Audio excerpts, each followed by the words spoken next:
Go ahead. This meeting is being recorded. Hello, Cryptolings and YouTubers. Welcome to another episode of Crypto Current. I'm your host, Crypto Rick.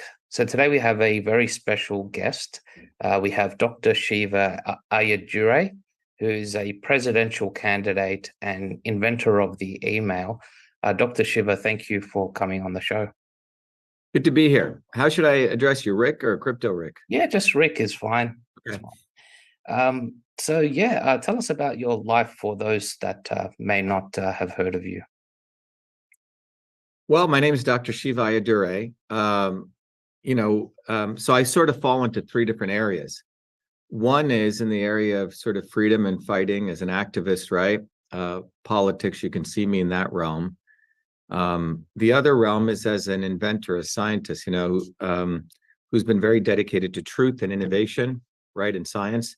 And the third is someone who deeply believes in health, but health from the perspective of integrating ancient systems of medicine with modern, engineering systems theory, which I believe is where we're really going to get to health. So if you look, we have that sign over that says truth, freedom, health, and that really represents my life. So that journey for me has gone through various parts. On the technology side, I've been very, very in many ways, I actually sort of stumbled into technology. It came from a different realm. I was actually deeply interested in medicine, particularly indigenous systems of medicine, because I experienced very, directly these ancient systems of Indian medicine where I grew up and their immense power to heal in many, many different modalities. But there is no language in Western science to really explain how that all works. So that began my journey to wanting to understand this. Having grown up in deep South India as well as Bombay, a big city. And in that village, I saw my grandmother heal people using these ancient systems of medicine. You could call it a technology, So that got me into one realm of health and research and science. And that sort of stumbled me into working as a 14-year-old kid in a medical school. I was very, very fortunate. I was exposed to one of the earliest computer science programs at New York University, where 40 high school students were, selected to participate in this competitive program. So I learned computer science at the age of 14. I'd finished math, all my calculus by 9th grade, which was mostly what seniors did. So I was one of those very motivated kids. And so I started working full-time at a medical school. And a lot of people over the age of 40 will remember that there used to be a system of communication in large organizations before, the fax machine, before the cell phone. And it was called the interoffice mail system. And this is a very complicated system that it was very paper-based, very human-centric, using physical matter in the sense you had a secretary in these organizations. It was always a woman typically who had an inbox and outbox folders. She had a way to write up these pieces of communication medium called the memo, the memorandum. It had a very particular structure to, from, subject, a carbon copy, blind carbon copy, which are physical pieces of paper which had to be created using carbon paper. And there was a very specific set of protocols, how you would have to put stuff into the drafts folder, and then it would go into the outbox, and then things would come to the inbox. You could have registered mail, you had address books, you had trash cans, you had whiteout, very complex system, about 100 different features. In 1978, there were these very, very large mainframe computers, and people could send simple text messages. That's not what we're talking about that I was asked to do, no different than sending little text messages through other electronic devices called telegraphs. We were talking about the concept of taking this entire complex interoffice mail system and converting it to the electronic form. So it's a system, the key thing, and that's what I did in 50,000 lines of code in a language that was never designed for text-based processing, called Fortran, formula translation, which was what scientists use in this medical school to start, doing mathematical analysis. I did that, had to capture all of those features, every single feature, because the secretaries were not going to leave their typewriter and move to this keyboard unless it had the inbox, the outbox, the BCC, the CC, and the folders and the address book and the paper, the attachments, and the trash and all of this stuff, departments, broadcasts, what you would call email marketing. So all of those things I was the first to do in an integrated system and named that system email. And the only reason was the operating system only allowed 5 characters. It was not an obvious term in 1978. And then this is to tell you how nascent software itself was. There was no legal protection for producing a piece of software invention in 1978. The Copyright Act of 1976 allowed you to protect books and, theatrical works and, scripts, right? It was only in 1980 did the United States government create the Computer Software Act of 1980, which allowed you to use copyright law to protect software inventions. Now, I didn't know about it.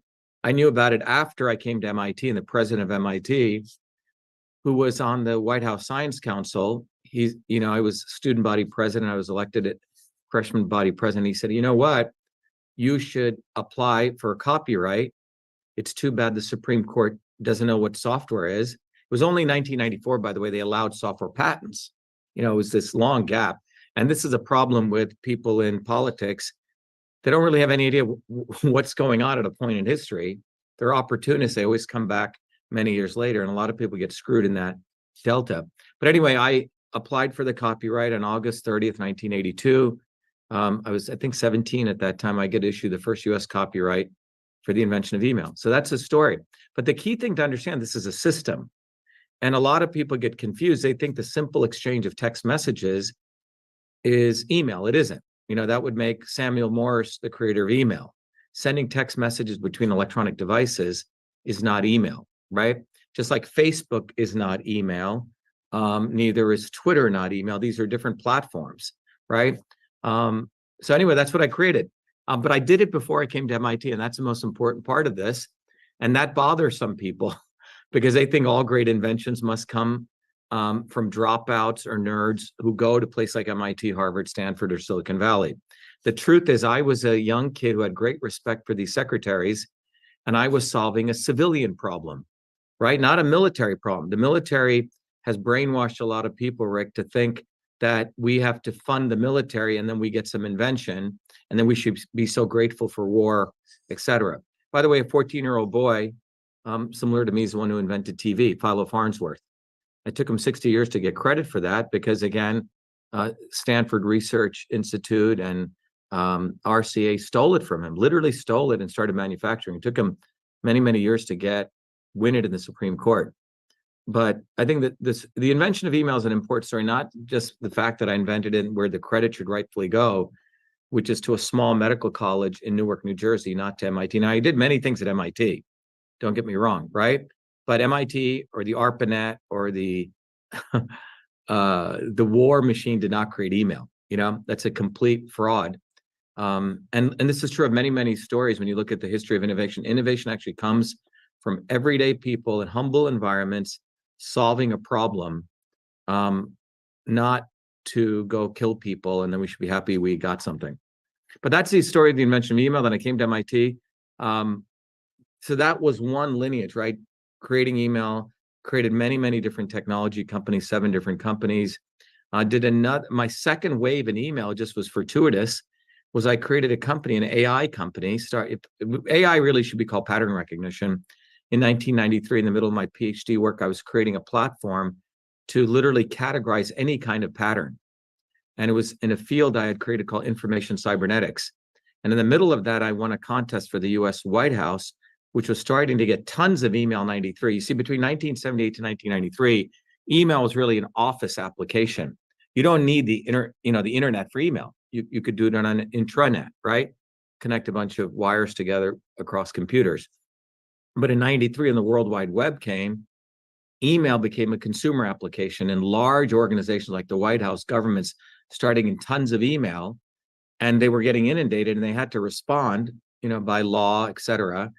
And they didn't know how to do this. So they wanted to find AI, I would call pattern recognition technologies. I could take an email, categorize it, and automate it. White House ran a contest. I was in grad school. I competed against 5 other public companies and I won that competition. And then I left MIT in the middle of my PhD, 93, 94, and I started a company called EchoMail, which we grew to around $250 million in value, where the largest companies in the world would send us their email, our technology would analyze it, route it, automatically create a response. So I have some of the earliest patents, which we believe ChatGPT is violating. So keep an eye out for some of the news that may come out on that. So that's one area. I did a bunch of companies, not to belabor you guys, but the most recent company I'm working on, it's actually been a 15-year project, is a company that can eliminate the need for animal testing, and using the computer, we're able to mechanistically model very complex diseases.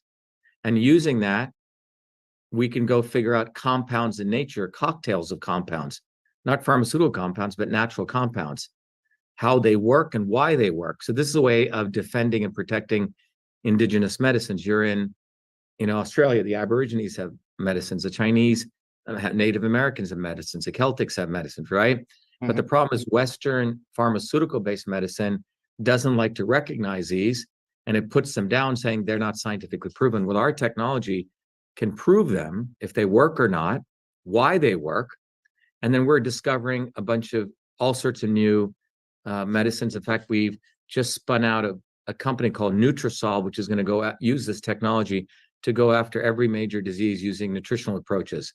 This technology can also be used for hydrogen fuel processing. This technology can also be used for figuring out what are the right nutrients for plants. So that's been the latest project, and it's really in many ways what I started out as a four-year-old kid watching my grandmother do this healing, and then also very interested in systems because I grew up in a caste system in India, where a small set of people manipulate a lot of other people, and they think it's okay to do that. So that's the interest in freedom and science and health. You see behind me a big mural. In 2007, when I went back to India, I made a major breakthrough. I was able to intersect the ancient systems of Indian medicine, which were a system, with engineering systems, which is also a system, how we build airplanes and all these things. And I found out that they use the exact same principles, just different words, 9 principles. And that became systems health. And we've educated many, many thousands of doctors all over the world, yoga teachers, where there's a much more fundamental way of looking at the body. And literally, we can teach people how to be their own doctors, how to look at the body, not as an organ systems approach, but from a engineering systems approach. So that's pretty exciting.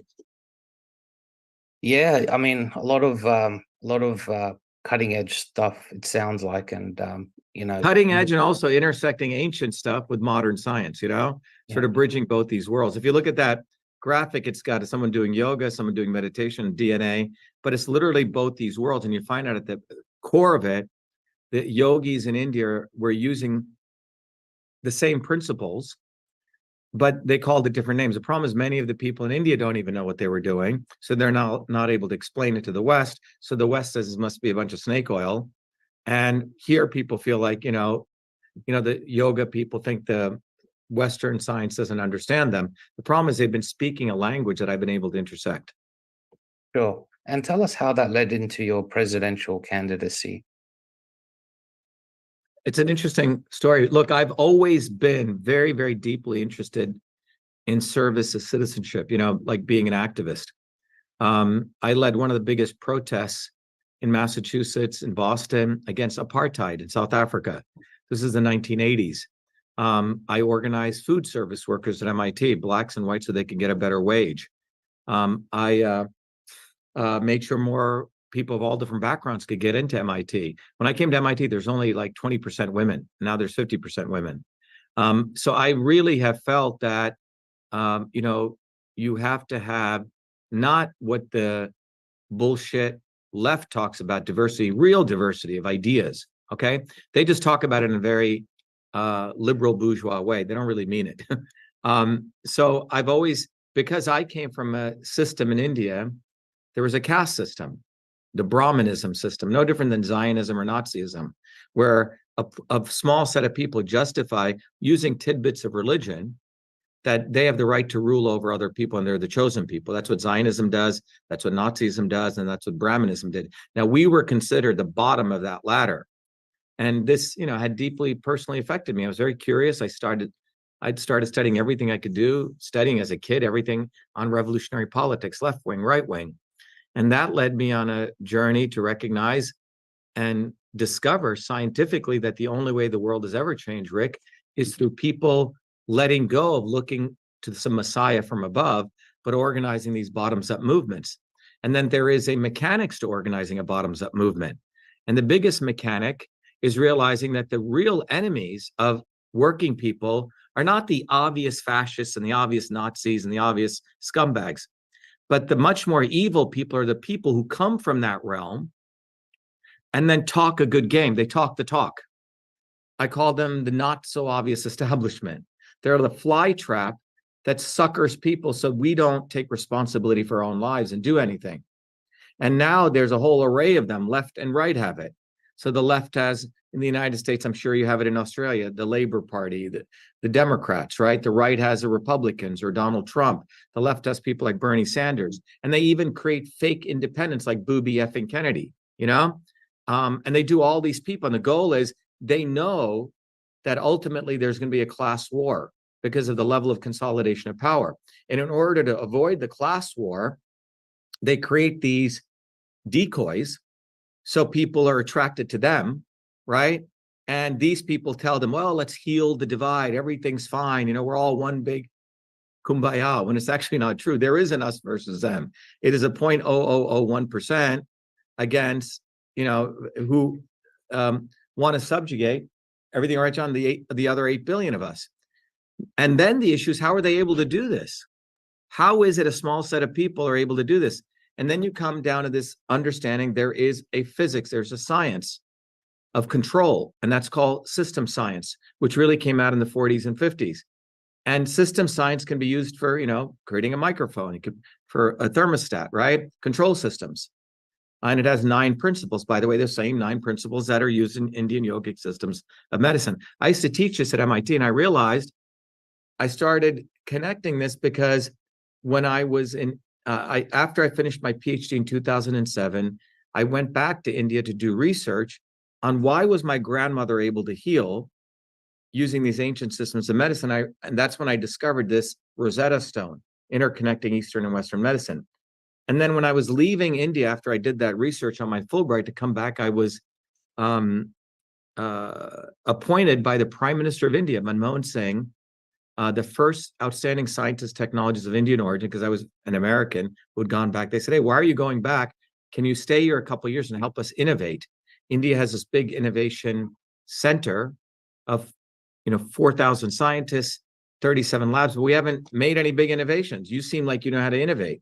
So I decided to do that, you know, in some service to my motherland, where I was born. And within a couple of months, I saw this massive corruption. And they were essentially giving me everything, Rick. You know, huge bungalow, right? You're treated like royalty. And most people would have just kept their mouths shut and just played the game. I couldn't do that because of who I am. I exposed all this corruption. And then I had to literally was thrown out of my house under government death threats. I had to leave India in the middle of the night, you know, on a 3rd-class train, take it all the way up to the border of Nepal, cross across, go to Qatar. You know, just all these crazy, it was a wild adventure. And then I wrote an article for Nature because all these people in India were very happy that I'd exposed all this and put my life on the line. In fact, many American scientists were happy because they were wondering, why is it no Indian scientists ever win a Nobel Prize in India? And the reality is there's this massive feudal system where they don't really have freedom, right? In fact, there's a lot of nepotism. So I wrote an article called Innovation Demands Freedom, Why America Innovates and India May Never. And the editor of Nature in India got threatened after she published that article, and she had to remove it. And so I came back to India in the US 2009, and then started teaching system science, you know, East traditional medicine, systems biology, one of the most very, very popular, the most popular elective class. And that's at that time in 2011, my mom was dying, and all my material from when I had invented email, which I never really made a big deal out of. I should have, but I didn't, went into the Smithsonian because the technology reporter at Time magazine, he reviewed all the material and he said, wow, this is a guy who invented email 33 years later. And when it went, it created this very unfortunate controversy. There's a lot of racism involved. You could see the military industrial complex was involved because they, during those 33 years, had conflated simple text messaging as email when they didn't invent email, right? And they were making billions of dollars promoting to the government, Raytheon in particular, that they were the inventors of email. So my stuff went in. You see this huge explosion take place of fabricated controversy. And if you unravel the onion layers, you find out there is no controversy. It's black and white. I invented email. The real issue was I did it before I came to MIT, Rick. And this is problematic because the notion is all great innovations must come from even dropouts out of Harvard or MIT. Surely cannot come from a 14-year-old kid who's in one of the poorest cities in the United States called Newark, New Jersey, working in a small medical college, you say? And that's when I realized America also has a caste system, a two-tier system that after you go to MIT, then it's cool to be like, a nerd and you can drop out and, right? Bill Gates, Zuckerberg, right? That's cool. But you can't be a hardworking person who actually does stuff before you get anointed by these institutions, you say?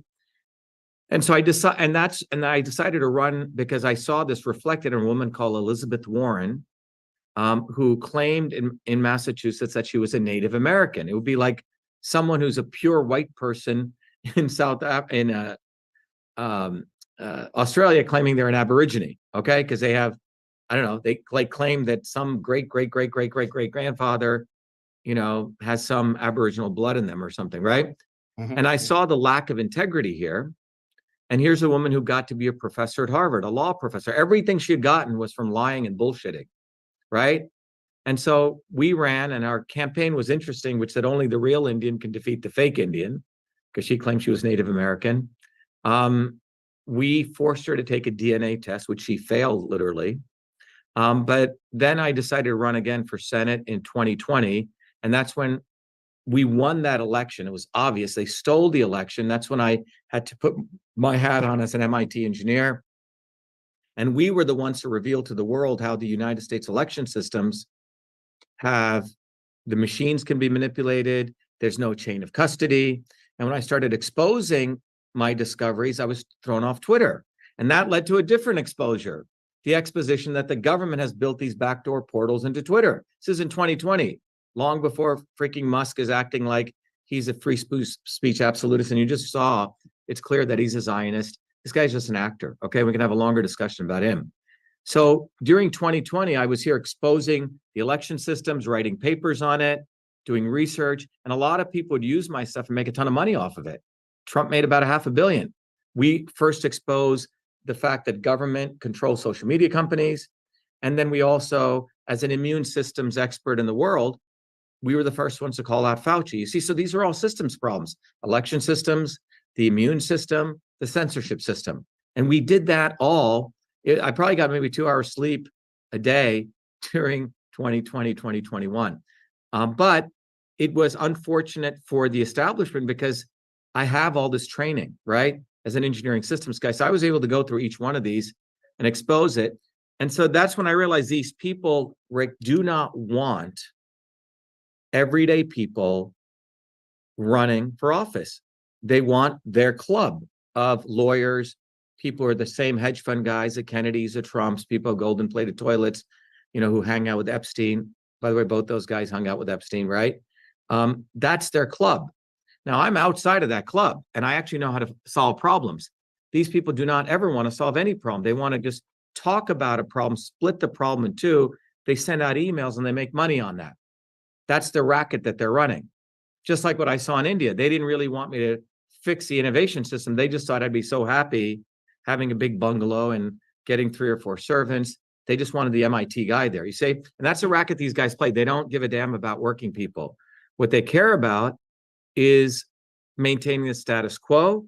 And part of that is talking the talk, psychologically manipulating people to think that, oh, you vote for one of them and you don't have to do anything. Very, very opposite to what our approach is in running for president, is that our campaign is about you. It's about recognizing that I am a catalyst that is going to educate you that you have to learn how to think beyond left and right. And that we have to understand these principles of the interconnection between truth, freedom, health. That you can't fight for freedom without fighting for science and innovation, truth, and without taking care of your bodies. All these things are interrelated. And so, and the only way someone like me could get ever elected is with a bottoms-up movement. And even after I were to get elected, what would I do as president? Well, I wouldn't do anything different. I'd do an interview with you like I'm doing, Rick, because the presidency is corrupt, the legislature is corrupt, the judiciary is corrupt. The only people we can rely on is people who actually work for a living and mobilizing them. So in the middle of all the shadow banning, we still get our word out, right? And the goal, I think, of a president is to be an educator, to inspire people, for them to take responsibility for their lives. And that's what I would do. And by the way, we have solutions in all these areas that you don't have to wait to be president to implement those solutions. So they say that it's not who is voted for, but who counts the vote. So how are you going to bypass, let's say you actually do get elected, how do you stop them from just switching off the button to say, well, it's Trump, he's the selected one. Doesn't matter who got the votes. How are you going to stop them doing that?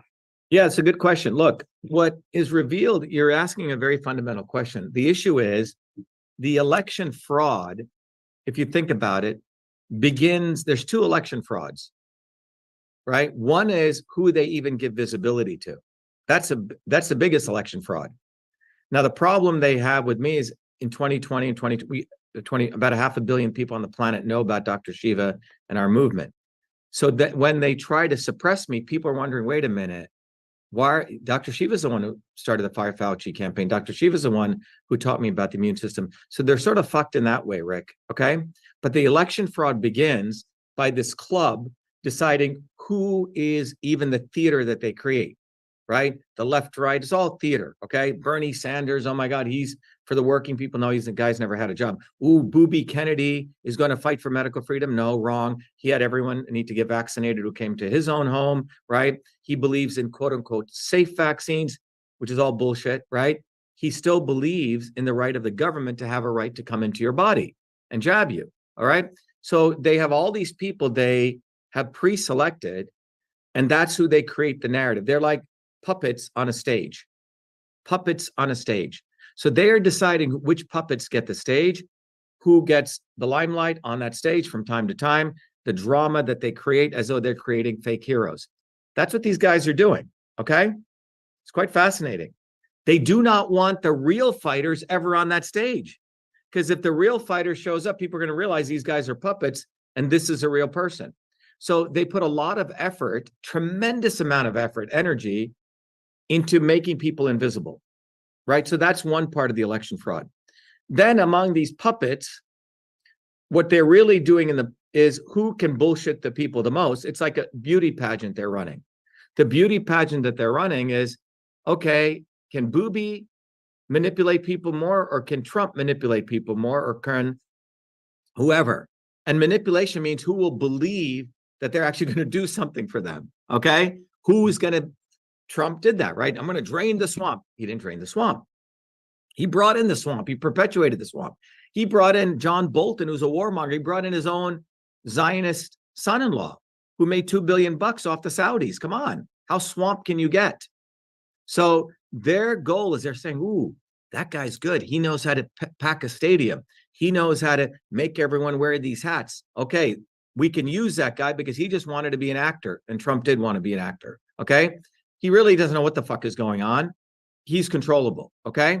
And we'll even create some controversy around him, because the more controversy we create, people think he's their martyr. They create fake martyrs, okay? So that's the pre-election fraud. Then during the election, once they figure out who they want, then they actually execute the vote counting fraud, okay? And they have many ways that they can do it. The machines actually have the ability to do what's called a weighted race feature. You get 1,000 votes, I get 1,000 votes, I can multiply your votes by 2, mine's by 0.5, and that's what occurred in Massachusetts, okay? They can then do other things, delete backup information, so you can never check anything, called the ballot images. That's called chain of custody. All right. They can make sure that everything is mail-in ballots. When the ballots come in via mail, that when you sign the signatures, that you don't really are checking the signatures. They hire novices and they give them 4 seconds to ability to check a signature, right? And I exposed that in our signature verification research project that we did, 2 of them, a pilot study and a detail study in Arizona. So they have 2 sets of fraud, Rick. So to your question, how do you oppose this? As history shows, the only way to oppose this is to building a massive movement bottoms up. Now, if I hadn't run, Rick, frankly, the election stuff would never have come out because I did all the analysis. If I hadn't run, the world would not have known early on why Fauci was full of shit, the immune system work I did. If I hadn't run, people would not have known about the censorship infrastructure portal into Twitter and all social media companies. So think about the contributions just by the fact I ran and just by all the cheating they did, all the knowledge we got out. Now I'm running for president. Obviously, they're going to try to cheat. One of the biggest cheating is make me invisible. So if you go read when some of my posts do get out and others are taking our posts, people are saying, you will see more millions are understanding how they're doing this invisibility of a truly qualified candidate like me. I mean, come on, I'm the epitome of the American dream. I'm an inventor. I'm a scientist. I got all those fucking degrees. I work full time every day. I mean, right before, the reason I was late is we were doing a science symposium, right? So all of these people involved, Fucker Carlson, Glenn Greenwald, all these fuckers, they intentionally conceal our campaign because all of them are incompetent fools. They all bang each other, literally and figuratively. And they're part of this, as we would say in Tamil, a gumbal, right? A mafia. Mm-hmm. They're organized crime. And they spend 99.9999% of their time doing the psychological operation. So our campaign is exposing the shit out of this. Every time they conceal us, more and more people are understanding this. And that's a good thing. It's extraordinarily good. Yeah, you definitely are doing what someone needs to do. And I agree with you. It's all political theater. Now, let's talk a little bit about your policies, because you mentioned that you want to bring an alternative. What policies do you aim to legislate to be the change? Yeah, so let's talk about, so there's, every Thursdays, John will put up on there, 11 a.m. and 8 p.m. I do 2 town halls, 2, because we have, our movement for Truth from Health has become a global movement. You can sign in, it's free. And I will take a particular issue and I'll actually give the solution and actually what needs to be done. And we've split this up into 6 areas. We could even go more. Healthcare is one. The environment is another. Education, innovation, governance, and economy. Okay. Now, for each one of those, Rick, I actually take an area and actually give what we need to do. So for healthcare, government ain't going to do shit for you. Okay. They're really good for, the hospitals are good for crisis care. If you get your arm blown off, you get, God forbid, run over, right, by a car. But most of the healthcare system has no idea of how to preserve and protect your body, through prevention. Specifically, the immune system of your body, okay, which is the most important system of your body. It's like the thing that is the infrastructure of your body. So we teach people what is the immune system. No presidential candidate can teach this. Then we teach people what are the things you can do here and now to support your immune system.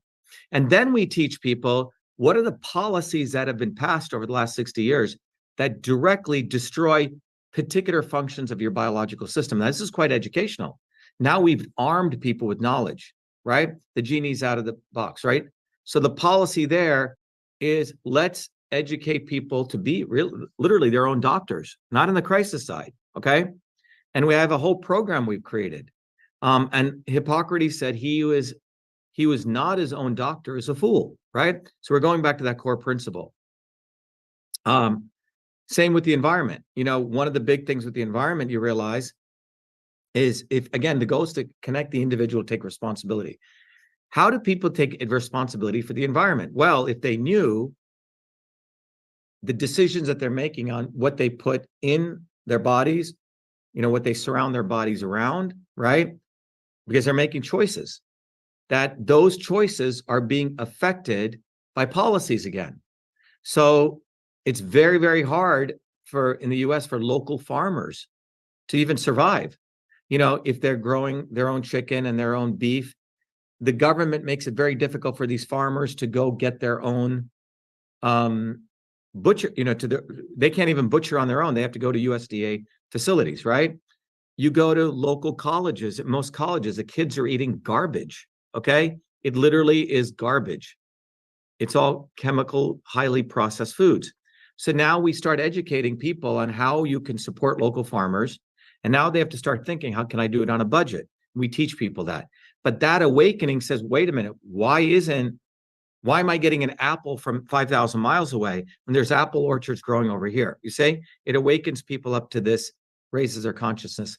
When it comes to education, our policy is that ultimately it's the right education for the right person at the right time. No different, the right medicine for the right person at the right time. You see, the best educational systems were, mentor and apprentice, right? One-on-one. That's where I learned pretty much most of my things, from a landscaper teaching me how to mow a lawn, or a coach teaching me how to throw a baseball, right?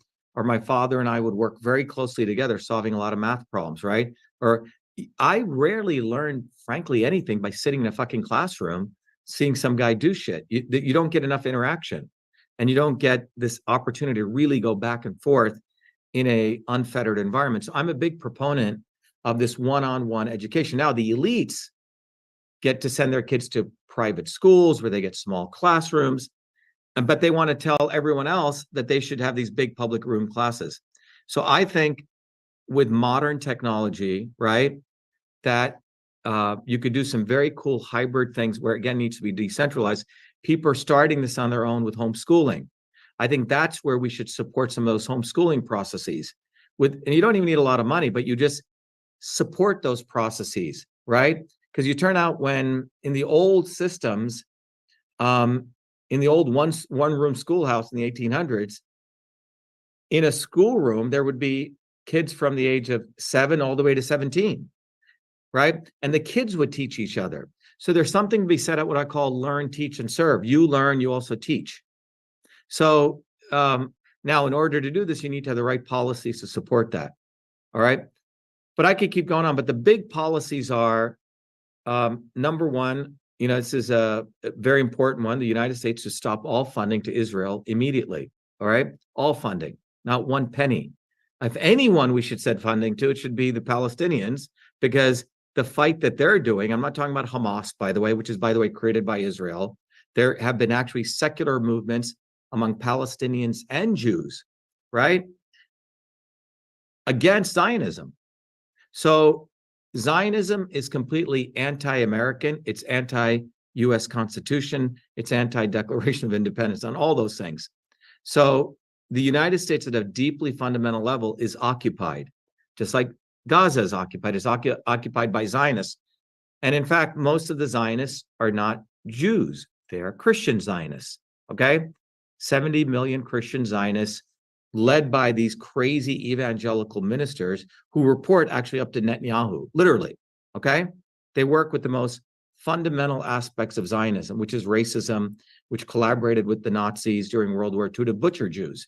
So this is a very central policy, because the entire US system is infiltrated by Zionism, and I call it the swarm, be it the entertainment industry, be it the financial industry, be it academia, et cetera. So in many ways, the working people of the United States are strangleholded. And I'm very careful to mention this. Zionism is different than Judaism, right? Hinduism is different than Brahmanism. Just like you would say Christianity is different than Nazism, right? They may have taken elements to get people, all jacked up, but these are very racist ideologies.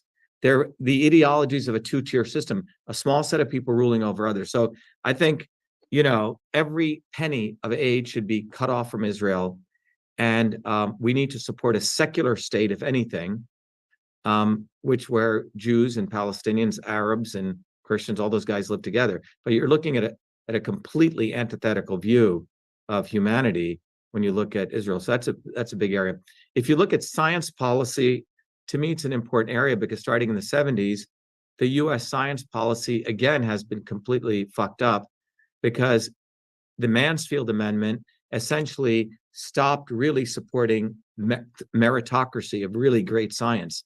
It now supports people who bullshit, the salespeople, right? He who bullshits better and says what needs to be said gets funding. So the climate change nonsense, for example, right? You put anything with climate change and cockroaches, you'll get funding, okay? It has fundamentally nothing to do with applying the scientific method and following. It has to do with falling in line. It has to do with scientific consensus. And the whole basis of science is antithetical to consensus. You don't come to the consensus there's gravity. You come to there may be one guy who can show there's gravity and the other 99% may not even believe gravity exists. Doesn't matter what the fuck they think, right? This is what's wonderful about science. It's not based on consensus, but that's what it's become. They say, well, the consensus is the earth is warming. The consensus is we should move to electric cars. The consensus is, you fill in the blank, right? So the way you bust that up is we must bust up tenure. Tenure is this policy where, it's one of the interesting things, the priesthood, right? A guy goes in after 7 years, you can get a job for life. I think any federally funded universities, tenure should be made illegal, right? You shouldn't be in academia for all your fucking life. You have to make stuff. It's something you go in, maybe you teach. In fact, the best teachers are people who came from doing stuff, right? So there are people who go from being an undergraduate, a graduate student, a PhD, and then they teach. I'm sorry, I don't think you really have life experience as a 22-year-old kid to now go teach people what you're thinking when you haven't ever made something. Because so that's one of the policies that we're going to change science. The other piece is the entire US patent system, which was created to really support young innovation, has really been destroyed by the big tech companies, which are choking innovation by ensuring that they get rid of patents, and they only can file for patents because they made the cost so difficult, and they have a racket between the patent office and the legal infrastructure where you have to pay so much money, a lot of money to get a patent through, right? So small innovators, it's very hard for them to make it. So that's on the patent, on the innovation side. When you look at health policy, I think I've already mentioned this. I think a real healthcare is where you educate people on how to take care of their bodies. And I've actually put together a curriculum to do that. You then have a little bit of crisis care, a couple $100 a month, where if you get into a god-awful accident, right, there's a crisis care piece of that that's involved to support that, right? But this is really the mix that needs to take place, but ultimately to support the patient-doctor relationship. Right now, between you and the doctor is healthcare companies, pharma companies. We've created all this infrastructure that you don't get personalized medicine anymore in any form. So, I can keep going if you want, but when it comes to, the whole area of the financial system, which is one of the most important aspects, you're involved in this. One needs to recognize that we've created a financial system that encourages at a deep level the printing of money. The printing of money, and in the United States particularly, it's based on the US being what they call the quote unquote, the reserve currency. Another way to use the word reserve currency is to say the US is backed by more missiles than other countries are, okay? So they can print as much money and force other countries to print money and devalue their currencies. So that's what this is about. The US currency and the US economy today, in my view, is running on fumes. It's not based on any real fundamentals. You look at the stock market, it should have tanked by now, should be in the toilet.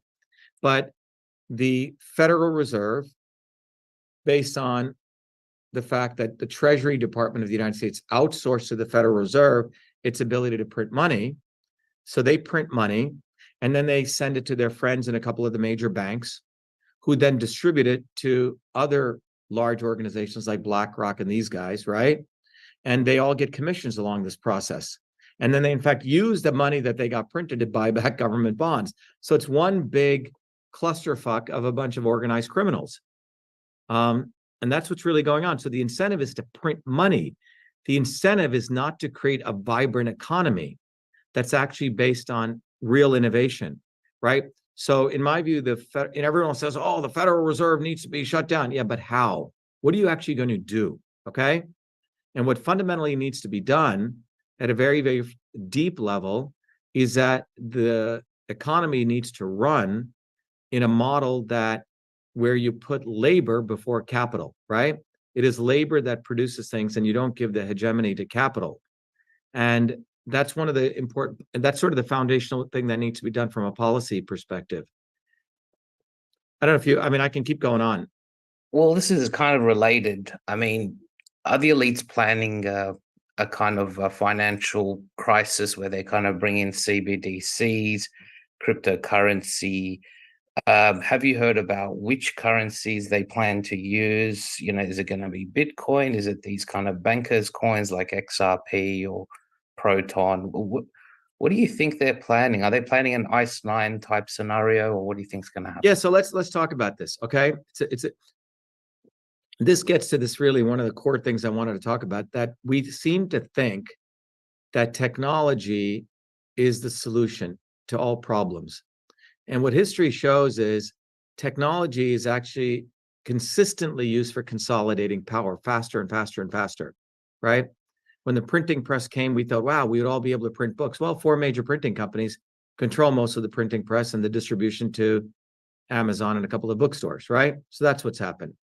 If you look at any technology, right, you look at when the internet came, right, or the web, we were all building our own little websites, right? That was pretty cool. And you would promote your own websites. Well, 4 major portals showed up: YouTube, and then Google, right, and Facebook and Twitter. And these 4 portals, which by the way are connected to government, right, you can be overnight made invisible. Before they used to shoot you to destroy you. Now they do character assassination, right, overnight. Okay. That's what fundamentally happens, you know? And so we live in this very interesting world where technology comes, a lot of young people get really excited and they think technology is going to save the day. And I'll hit the punchline. Technology will only save the day until we working people control it for the behalf of the 8 billion people, not the 0.001%. So now let's take what I just said, and like I'll talk about email. When we created email, it was to be used in small intranets, right? People had their own email server. They owned it. They controlled it, right? And then after the web came, 4 major companies now control email. Google, right? Hotmail or Microsoft, AOL. You outsource your email. And one of the things we forget is those companies own your email now when you outsource it. No one reads their free email terms and conditions, right? When we had physical print mail, you know, postal mail, right? What would happen? The postal institutions ensured that if I sent you a letter, Rick, if someone interfered, including their own postal employees, it was a 22-year sentence in prison. And this was done at the time of the founders. They knew that they wanted free speech to equal free reach. So they created this very amazing institution called the Postal Service, which had the postal people distributing mail. And then they had a police force, which it wasn't encryption. It was, you would get thrown in prison if you opened up a letter. Well, no one gets thrown in prison if people are watching my emails at Gmail or Hotmail or whatever, or your emails, right? And so I have felt that certain things need to be owned by the people for the people, particularly these large-scale public technologies, okay? So now let's go over to currency. The fact that there's this mystery about who created Bitcoin causes me such significant concern, okay? So what was Bitcoin really doing? Well, Bitcoin, the thesis is, okay, we used a blockchain. Well, anyone who knows any basic computer science knows that you learned this in first grade computer science class, right? A blockchain is fundamentally a linked list, which you can program with a couple of lines of code. And it's a, you know, and the difference is that the pointer from one link to another is hash coded, okay? That's pretty much what it's not anything big, okay? Blockchain, I'm using blockchain, all right.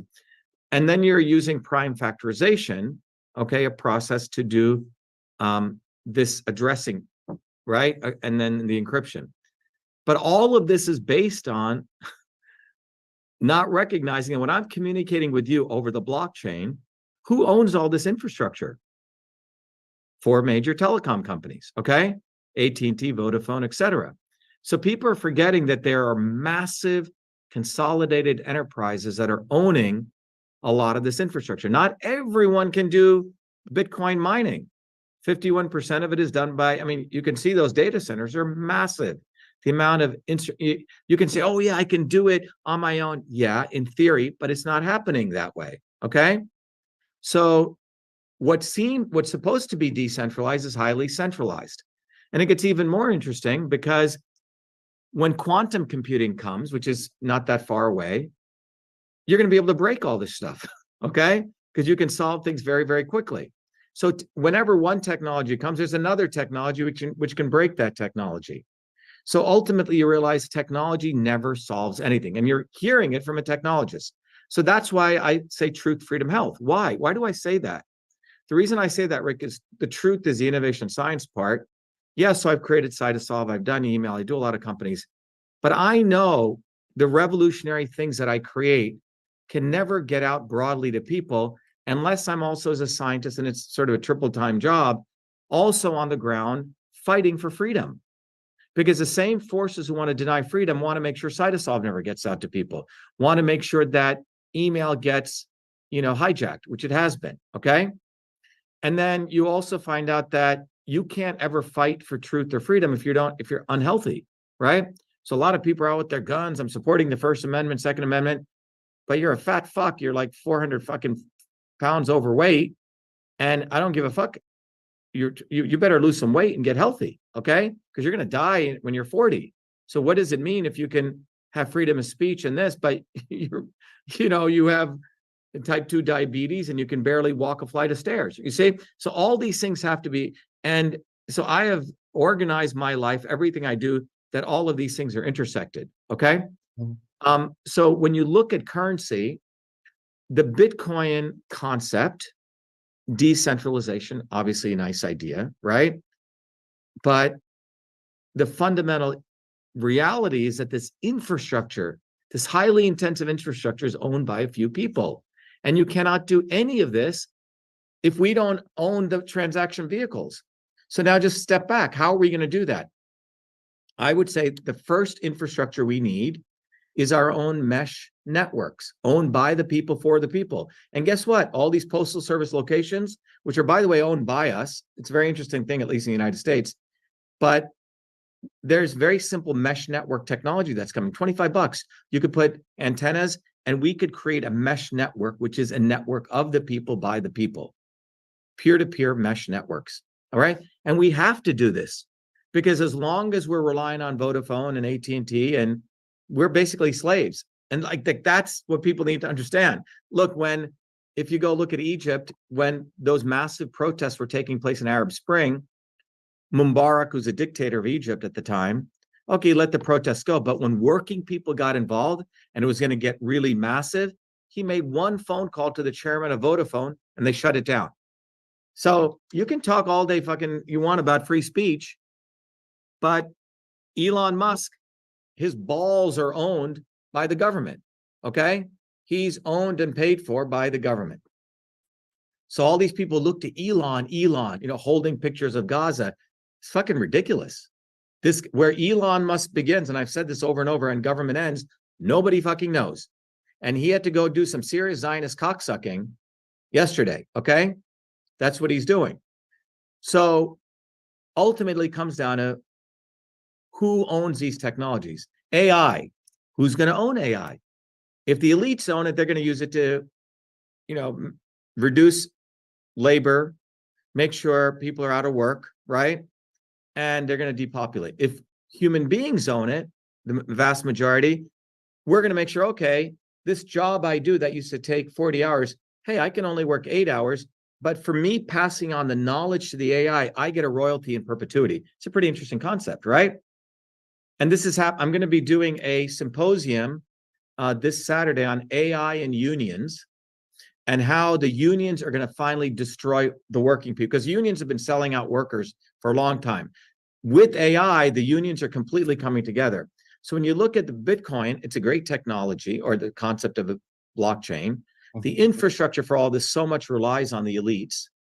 And in my view, they put Bitcoin out there to give people a taste of using digital, right? In India, every Tom, Dick, and Harry is using Google Pay because most Indians don't give a fuck about the First Amendment. They don't care because they've been so abused for 300 years for the British. They're fine with being slaves, actually.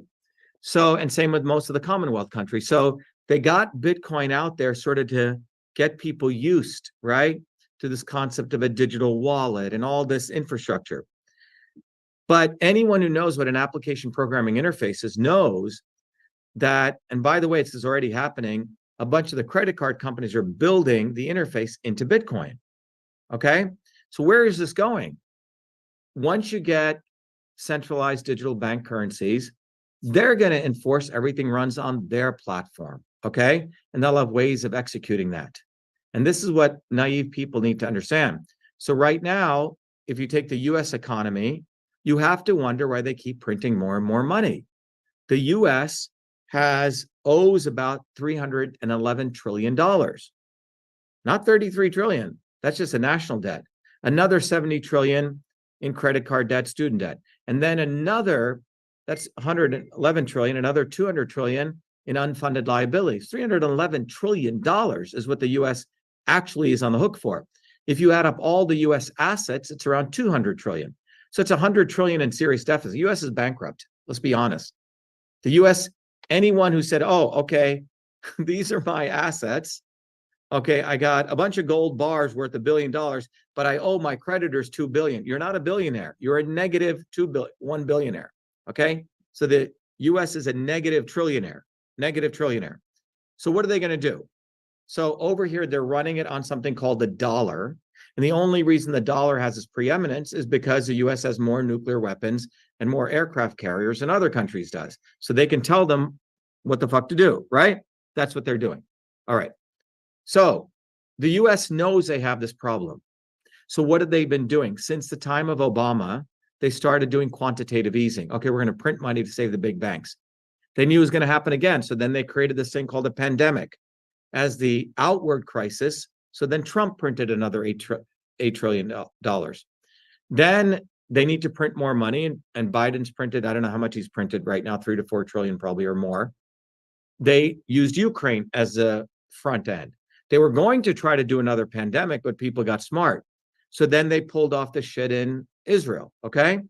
The goal is they need to print money to keep this bullshit economy running, because the money gets printed, it goes from the Fed over to the Zionists over in the banks, and the bank Zionists give to their other Zionists to move this capital around. That's what's really going on. And the issue is how long can they keep doing it? So what they're planning on is they're going to create their own digital currency. So here's something called the dollar. They're going to create another currency. Let's call it Fed Now, whatever they're going to call it. Okay, but it's a different currency. And they're going to make about 100 trillion of that. Okay, just poof, just make it up. And then they're going to use 30 trillion of that. Overnight, they're going to send that to all the banks. And they're going to say, look, we don't have dollars. Everything's digital now. Okay, so JP Morgan, all those banks get it. And then you can see, and I've talked this through a friend of mine, we went through all these scenarios. Then one day, not in the so distant future, if I'm president, this won't occur, but the fake president, the president of the swarm, will say, all right, everyone, we're in a fucked up situation. We all need to pull together now. Everyone's asset is now going to be 30 cents on the dollar. Okay?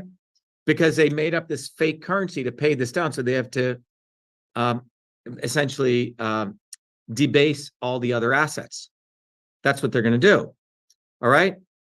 And that's what's going to happen. And that's why central digital bank currencies will come in, and people will be so, oh my God, I have to do this, right? We all have to pull together.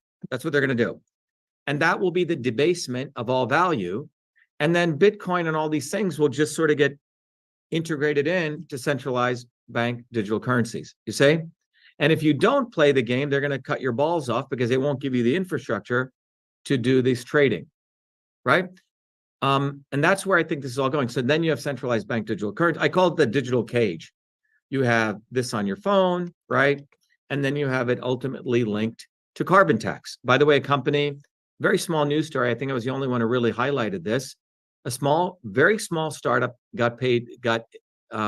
invested $2 billion to integrate carbon tax with centralized digital currencies.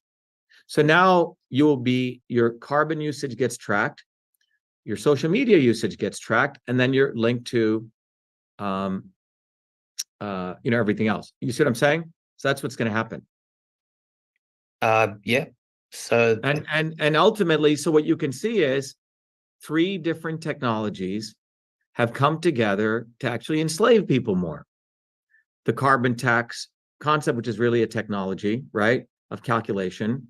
The social media censorship infrastructure technology of, all this stuff. And then the digital bank currency technology. So the key element is it is not technology that is ever going to save humanity. It is going to be the majority or more than the majority of people organizing. That's the real technology, Rick. And that technology is truth, freedom, health. So I've invented many things. I don't know if I can't play a video, can I? You can try. You could probably send it to me later, and I could put it in if you like. Oh, okay. Because so John will play it at the end, but at the end I'm going to play the technology that we've created is really truth, freedom, health. Truth, freedom, health is really a system. It's an educational system. It's a community. It's technology. It's training. But it's a training to raise people's consciousness, to understand that the broad mass of people, or at least a significant subset of them, have got to get educated on the systems approach that they're using of the psychological operations, of the election systems, of the not so obvious establishment. And that's the key thing, the not so obvious establishment. So in some ways, Bitcoin is a not so obvious establishment of crypto, of centralized digital bank currency, you say? Definitely. So there you go. Yep. So if for people that are interested in voting for you, can you tell us how they would vote for you? Tell us more about your MV25 movement, and tell us how you will prevent yourself from getting that same tap on the shoulder, because a lot of people, let's say you penetrate through the White House, you then have this establishment giving you the tap on the shoulder saying, Dr. Shiva, you have to do X, Y, Z, or we're gonna do X, Y, Z. How do you protect yourself from this malignant force, and tell people how they can vote for you? Yeah. So let's talk about that. Look, first of all, you have to look at the history of somebody, okay? I could bullshit you right now. Oh yeah, I'm not, I will never get bought out. Blah, blah, blah. People should take that statement at face value. People should look at how is this guy performed in situations where he was actually part of them. How did he perform? And you will find consistently, when you look at my history, that I've been like, I say like I've been like Forrest Gump, who's been in all these worlds. Look, when I came to MIT, I had credits to graduate MIT in 2 years. Okay. My path would have been a trajectory to be a professor, a tenured professor at MIT. I rejected that. That was a path that they wanted me on, right? To buy me off there. I couldn't do that because I started seeing the fact that many of these tenured professors weren't that bright, that they were playing this very, very insidious game. And once you get into that game, you're sort of fucked, okay? And by the way, MIT took a lot of money from Epstein, even after he was convicted, you see? So you become part of that shit. When I went to Hollywood, the model there was you're part of that clique and you get a lot of favors, right? You get a lot of narcissistic feeding by that system. I walked away from that. When I went to India, you got to think about it. I was, my father-in-law at the time said, no one gets these jobs. I was recruited as a deputy secretary in the Indian government, given a huge bungalow in central Delhi where people never can think about living. And I exposed corruption, okay? When I came back here and I exposed all the backdoor portals to Twitter, the judge was trying to essentially bribed me that, oh, get back on Twitter, you're going to be a hero, but drop all your claims against the government. And you can go on and on and on and on with my life. And now, why am I like that? Why? And you have to answer that question. Why? Because I'm not one of them. I'm not one of them. I never was one of them. I never cared to be one of them. I never forgot where I came from. So when I put up that video, I said, I'm the only presidential candidate who will not suck Zionist cock. Now, that may sound unpresidential, but it isn't. It is actually very presidential, I said. Now, why am I able to speak that with such fluidity and simplicity? At the same time, I could give you a detailed analysis of an entity relationship diagram in a very profound way, or talk about molecular systems, or talk about engineering systems theory, not having to use that language. But that language is a language of everyday fucking people who hate these motherfuckers who fuck them every day, right? So that is the appropriate language. I don't have to speak like this and speak diplomatically and that crap. So my history says it. I've been given many opportunities, man, at many, many levels, and including in the Republican Party, right? By all accord, I would be the perfect token dark-skinned Indian guy in the Democrat Party, right? But I don't choose the easy way out, because I know the hard work of my poor grandparents who had no shoes, who lived on dirt roads. I never forgot, you know, the incredible people who taught me everything I know, from coaches, all that shit, man. So I have a deep sense of loyalty, and that's who I am. And I'm very cut and dry, okay, about that. But So how do you protect yourself though? Because look, some of these people have demonic type influences. Some of these people that yeah, so give the orders, that they're not actually flesh and blood. Like there's something else. So how do you protect yourself is what I'm saying, like when you get into office. yeah, great question. Look, it's a very important question you're asking, because it goes down to the heart of what you believe life is all about, okay? And what existence is, and what is it we are, okay? And if you've gone through this journey and you've reflected, and it's a deeply personal thing, everyone has to sit in quiet. You can do it through whatever methods you want to do, meditation, prayer, I don't know, whatever you want to do, okay? And if you've had that opportunity to take that time for yourself, you'll come to the conclusion, if you've really put the discipline into it, you will find out that this physical world is not it. It's not it, okay? And I can speak that with confidence because I've had my personal experiences. I don't need to prove it. I'm not going to be a religious evangelist. I just know it at the depths of my heart. You also recognize that we can talk about the terms of good versus evil, right? But you also recognize that an individual like myself and others who figured this out, you go on two paths. Either you keep it to yourself and you put your head in the sand and you live a life of quiet desperation. That's one life. You expose it in such a way that you become a martyr, two, or you recognize that you're just a humble catalyst, but you're here to educate as many fucking people as you can on this fundamental core discoveries that I've made. And that is Truth, Freedom, Health. That's our movement. So we educate people. The same shit that Henry Kissinger and George Soros, like I could be teaching their kids at MIT, I brought to the rest of the world. And that's the science of systems. And that's what we teach in our Truth, Freedom, Health Warrior Scholar program. We're training hairdressers, electricians, plumbers, nurses in the same freaking system dynamics that Henry Kissinger learned. Think about what I'm talking about.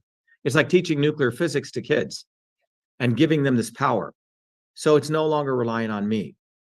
Second, we're telling people, hey, get on the ground, get a bumper sticker. Now, you've never been an activist. A lot of people would never put a bumper sticker on their car.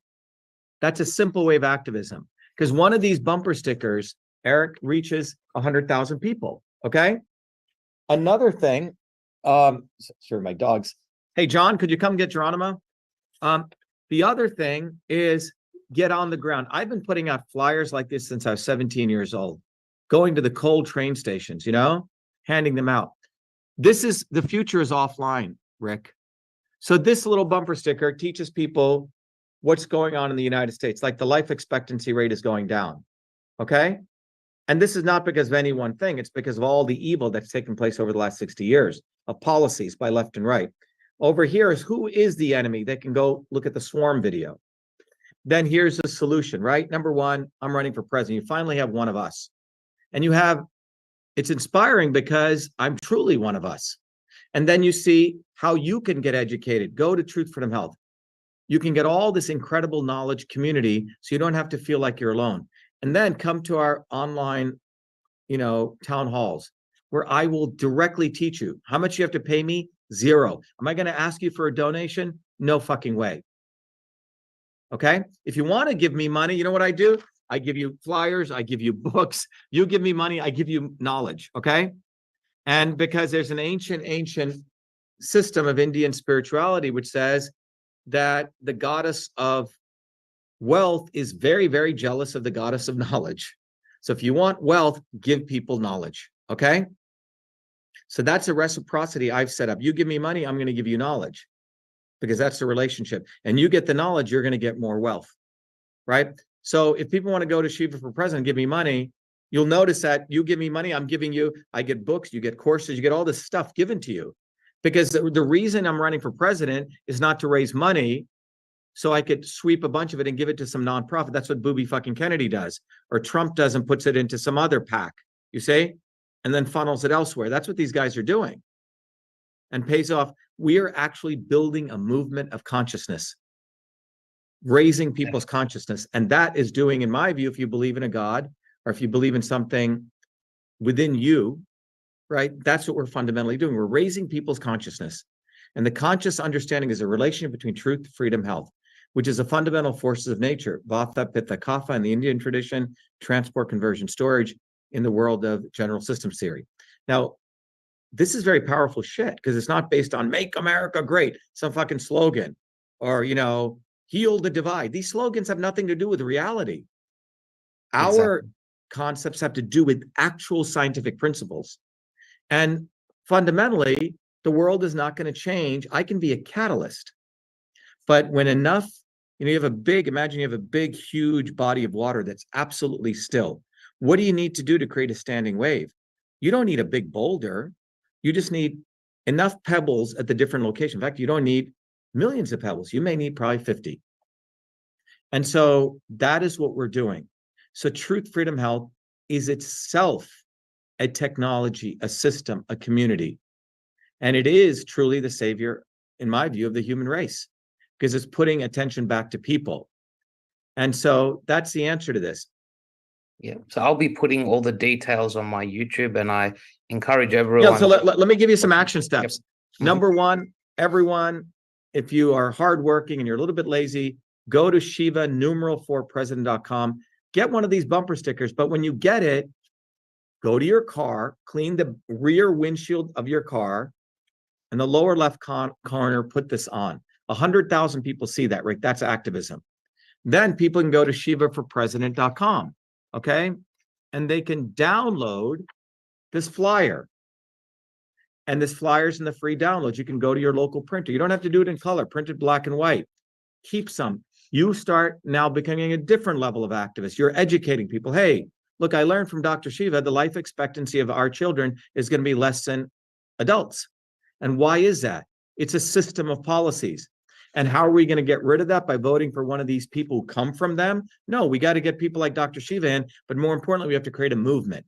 He's just giving us an example, right? So this flyer is action-packed education, like it's rocket science education, it's rocket fuel. And the third thing is people can go to truthfreedomhealth.com, and I can just show that to you quickly. If people go here, Rick, if you can see this, the site, this is itself a technology platform. It's a community platform.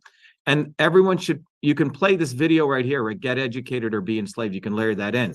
This video literally will educate people. And maybe as we sign off, we can play it. It's a good video to play as we sign off. Go ahead. Yeah.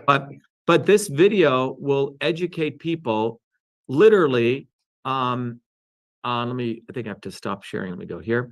So I think I have to make sure the audio's turned on. There, share sound. Okay. So this video really gives people what we've actually created. But more importantly, it will teach people. Can you see the screen, Rick, or no? Yeah. You can see that, right? Yep. And you can see the video here. Okay, let me play this. So this is really, will tell you what is truth, freedom, health. Let me play this. We have allowed our country to be taken over from within, and the end goal is you will have a homogenized world where we will become slaves, because there is a condition among the elites that really thinks they're better than you, deep down inside them, that you don't deserve the freedoms you have. They don't. This reality is what people need to wake up to, and we need to all unite, working people.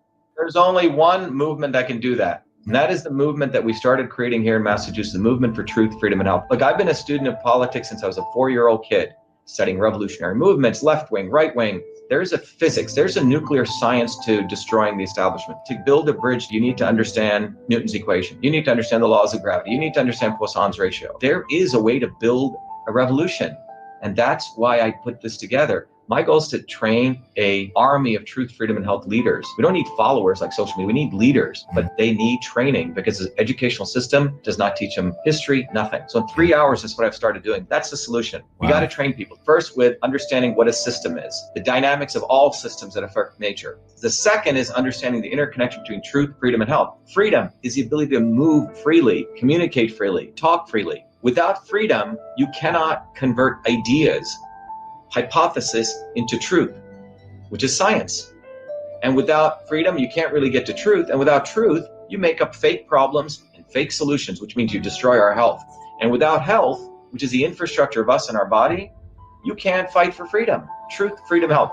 Third concept is it has to be bottoms up, working people, people who work uniting. And what the right wing has done is whenever you say working people unite, that must be communist. Meanwhile, they'll let the Democrats run unions, which suppress workers, completely corrupt. But when you look at the arc of American history, it's been when working people came up. We need to go local. Every solution I'm coming up with as a part of this movement, we're giving the science, which is the truth, and then we tell people what they can do on the ground. Like with election fraud, you don't need to wait for some lawyer. Our goal is to train people to go local, to go local, to go local, fight locally. Forget lawyers, forget politicians, forget celebrities. You've got to learn politics, and there is a science to it. They lock us down, we should be ready to shut them down.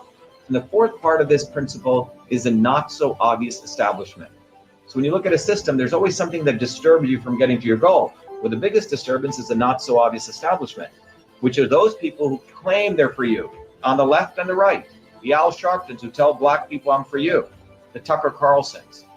Do you think any true anti-establishment person will ever be on Fox or CNN? I don't think so. They both mislead working people back into the establishment. Without this solid understanding of political physics and theory, you're screwed. You're going to follow on the left wing, Bernie Sanders. Oh, he said something, or Robert Kennedy, scumbags. Or you're going to follow some right-wing talk show host. They're not going to lead us to liberation. It's us. We're building a bottoms-up movement, and that political physics, it's a nuclear science of change. Bottoms up. We have to organize to understand that there is people who talk a good game and then look at what they actually do, left and right. I'm sorry, Sean Hannity may say some good things, but I don't see the urgency in his voice to get something done. And it can only come when you weaponize yourself with the right knowledge. You need to be able to identify a rat. You know, Christ didn't go after the Romans, right? It was the Pharisees and the Sadducees who screwed him up, his own quote unquote people. And that's where we're at. So these four concepts I've built into a curriculum where people can go to truthfreedomhealth.com, and it's an educational program. We need to train people in political theory. You need to have physics, and I've created that curriculum. People need to get educated. We need to get educated fast. And within a half an hour, I can teach people. 2 years of MIT control systems, I teach people those concepts. Then I apply it, anyone can understand it. And then you say, oh, I got to build a bottoms-up movement. They have to get politically astute, and then they have to go locally and act, not sit there on social media. They have to act locally, defy locally, do civil obedience locally, but with knowledge on how to build a movement. The Senate campaign's expanded to the movement for truth, freedom, and health, and they can find it on truthfreedomhealth.com. So people can sign in, they can get access to a bunch of videos. If they want to take a course and become a truth, freedom, health leader, I offer a full scholarship there, but we want people to make a commitment that they'll study, that they'll get certified, that they'll go do activities on the ground. So go to truthfreedomhealth.com.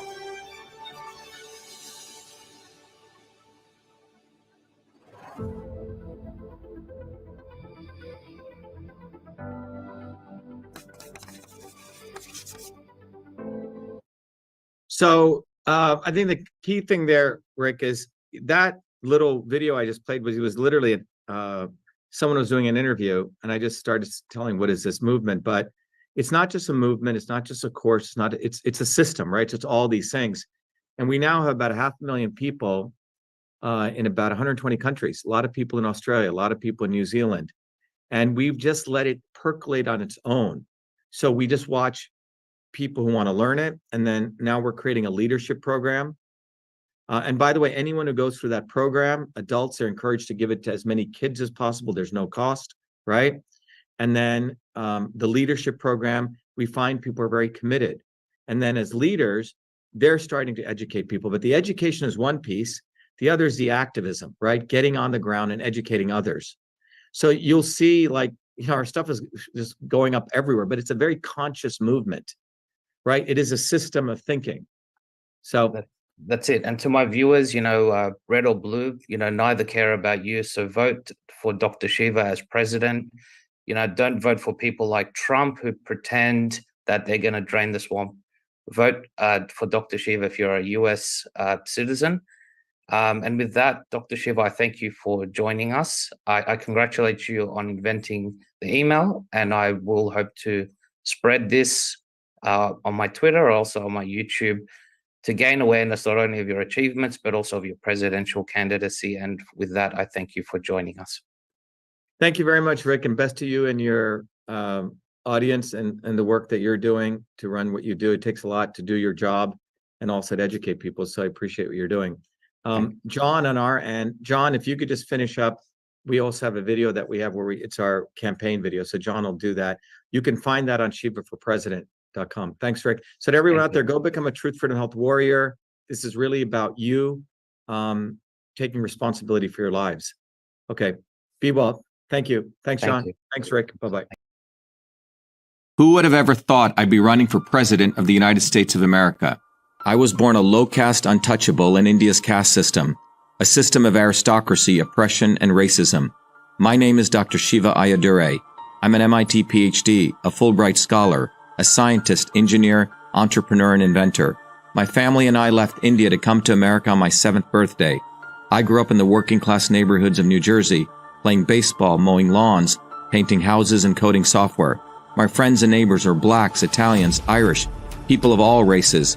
As a 14-year-old, I wrote 50,000 lines of software code to create the world's first email system and was awarded the first U.S. copyright for email, recognizing me as its official inventor at a time when copyright was the only way to protect software inventions.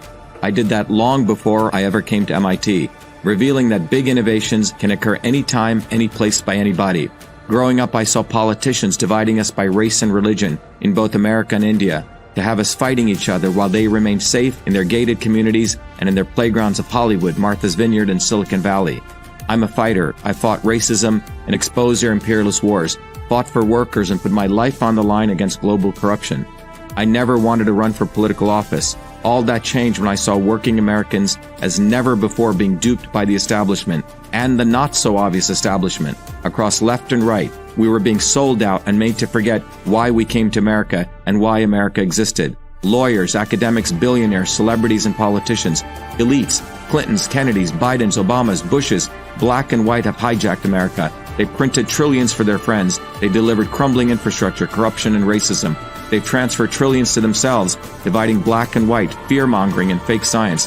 Lockdowns and censorship, dirty air, food, and water, pushing drugs upon us, making us sicker. We've been sold out. One set of rules for them and another for us. We deserve a warrior with a history of courage in putting everything on the line for you, who believes in you, not them, who has created a movement bottoms up for truth, freedom, health.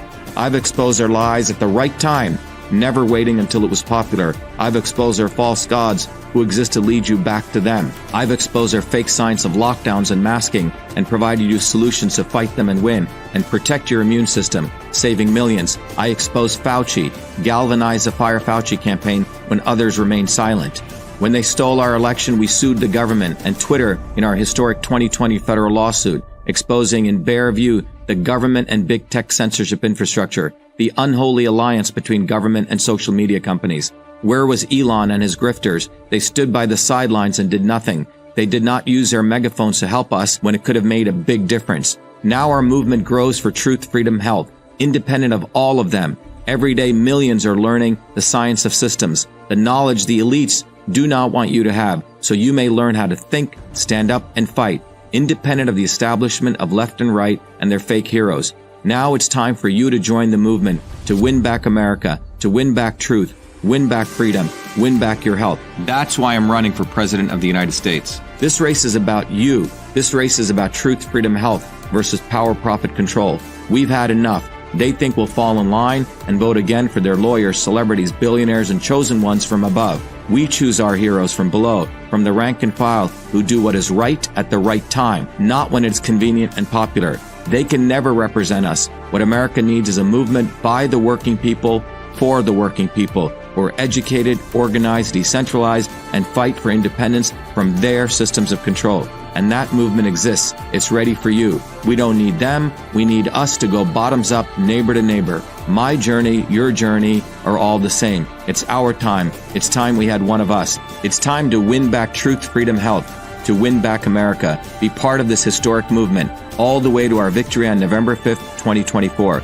If you're an American citizen, pledge your vote now for Dr. Shiva Ayyadurai, the independent candidate for U.S. President. No matter where you live, you can be a part of this. Volunteer as little as 20 minutes a day. Don't delay. This is Dr. Shiva Ayyadurai, and I approve this message, paid for by Dr. Shiva for President.